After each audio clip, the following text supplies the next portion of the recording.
അങ്ങനെ രേണുസുദിനെ പുറത്താക്കണമെന്ന് ആഗ്രഹിച്ചതാ ബിഗ് ബോസിനോട് പറഞ്ഞിരിക്കുകയാണ്. തക്രാള്, ഷാരിക, അതുപോലെ തന്നെ അഭിശ്രീ. ഈ 3 കണ്ടസ്റ്റൻറ്റുകളും ആദ്യ നോമിനേഷനിൽ ആദ്യം പറഞ്ഞ പേര് രേണുസുദിൻ്റെതാണ്. രേണുസുദിനെ ഇവരൊക്കെ എങ്ങനെയെങ്കിലും ചവിട്ടി പുറത്താക്കണം. അതെന്തിനാണെന്ന് ചോദിച്ചിട്ടുണ്ടെങ്കിൽ രേണുസുദിന് ഇവർ പറയുന്ന ഒരു ഓപ്ഷൻ അത്ര രേണുസുതി പിന്നെ ആക്റ്റീവ് അല്ല എന്നാണ് ടാസ്കിലൊക്കെ. പിന്നെ അത് മാത്രമല്ല മിംഗ്ലിങ് ഇല്ലല്ലോ, എന്തോ ഒരു ഒരു വലിയൊരു ഉണർവൊന്നും ഇല്ലാണ്ട് ഇങ്ങനെ നിൽക്കുന്ന ഒരു രീതിയാണെന്നുള്ള രീതിയിലാണ് ഇവർ പറയുന്നത്. അത്ര എല്ലാവരും വളരെയധികം എന്താ പറയുക ഹാപ്പിനെസ് ആയിട്ട് അവിടെ തകർത്ത് വാരുന്നില്ല എന്നുള്ളതൊക്കെയാണ്.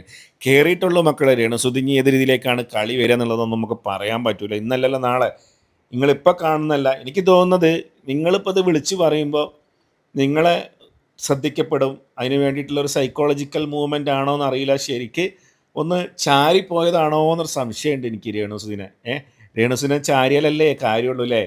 അങ്ങനെയെങ്കിലും നിങ്ങൾക്ക് ഇവിടെ കണ്ടൻറ്റ് പുറത്തേക്കാണ്ട് പോവുമല്ലോ അല്ലേ? രേണുസുതി അങ്ങനെ രേണുസുദിനെ പറ്റി പുറത്താകണമെന്ന് പറഞ്ഞെന്ന് പറയുമ്പോൾ നെഗറ്റീവ് ആണെങ്കിലും നിങ്ങൾ കയറിപ്പോവും.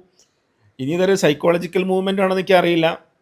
എന്തായാലും ബിഗ് ബോസ് കണ്ട പ്രേക്ഷകരോട് എനിക്ക് ചോദിക്കാനുള്ളത്, രേണുസുദിൻ്റെ ബിഗ് ബോസിൻ്റെ വീട്ടിൻ്റെ ഉള്ളിലുള്ള ഇപ്പോഴത്തെ ഒരു രീതികളൊക്കെ നിങ്ങളെങ്ങനെ കാണുന്നു? അവരുടെ ടാസ്കുകൾ, അവരുടെ ആക്ടിവിറ്റീസ്, അവിടെ അവിടെ ആളുകളായിട്ടുള്ള മിംഗ്ലിങ് കാര്യങ്ങളൊക്കെ ഉണ്ടോ ഇല്ലേ? എന്താ നിങ്ങളുടെ അഭിപ്രായം? ഒന്ന് ഞാൻ പറയാം, രേണുസുതി നന്നായിട്ട് കളിച്ച് കഴിഞ്ഞാൽ, നല്ല ഐഡിയപരമായിട്ട് കളിച്ച് കഴിഞ്ഞാൽ നല്ല രീതിയിൽ പ്രേക്ഷകരുടെ ഒരു പിന്തുണ ഉള്ള ഒരു ഒരു ആർട്ടിസ്റ്റും കൂടിയാണ് പുള്ളിക്കാരി. അപ്പോൾ അതിനനുസരിച്ച് നീങ്ങുക, നന്നായിട്ട് കളം പിടിക്കുക, നമുക്ക് നല്ല കണ്ടൻറ്റ് തരിക, നമ്മളെ ത്രില്ലടിപ്പിക്കുക, ഒരു വിജയിക്കുക കേട്ടോ. വിജയിക്കാൻ വേണ്ടിയിട്ടാണല്ലോ അവിടെ പോയത്. അപ്പോൾ ഇവർ പറയുന്ന പോലെ കാര്യങ്ങൾ പോയി കഴിഞ്ഞാൽ പണി പാളും. അപ്പോൾ അതുകൊണ്ട് രേണുസുധീൻ്റെ മനസ്സിൽ ഇതൊക്കെ ഉണ്ടായിക്കോട്ടെ. എന്തായാലും എല്ലാം ഭാഗങ്ങളും വേണം നോക്കുക. പണി ഏതിലൂടെയും വരാൻ സാധ്യത കൂടുതലാണ്. കാരണം എന്താ വെച്ചാൽ ബിഗ് ബോസിൻ്റെ ഉള്ളിൽ ഈ പ്രാവശ്യം കയറിക്കൂടിയതൊക്കെ ഒരുപാട് വൻ പുലികളുള്ള ഒരു കാട് പോലെയാണ് ഇപ്പോൾ അവിടുത്തെ അവസ്ഥ ശരിക്ക്.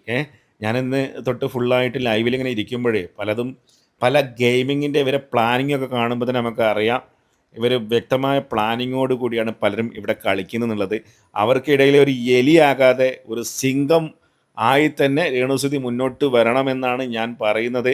ഇവരൊക്കെ നോമിനേറ്റ് ചെയ്താലും പ്രേക്ഷകർ ചിലപ്പോൾ രേണുസുതിയെ നെഞ്ചോട് ചേർക്കുമെന്നാണ് തോന്നുന്നത്.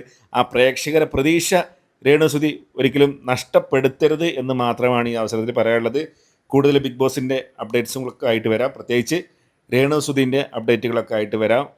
നമ്മൾ ആദ്യമായിട്ടാണ് വീഡിയോ കാണുന്നത് വെച്ചാൽ ഫോളോ ഒക്കെ ചെയ്ത് വെച്ചേക്ക്. ബിഗ് ബോസിൻ്റെ കൂടുതൽ വിശേഷങ്ങളൊക്കെ ആയിട്ട് വീണ്ടും കാണാം. ബൈ.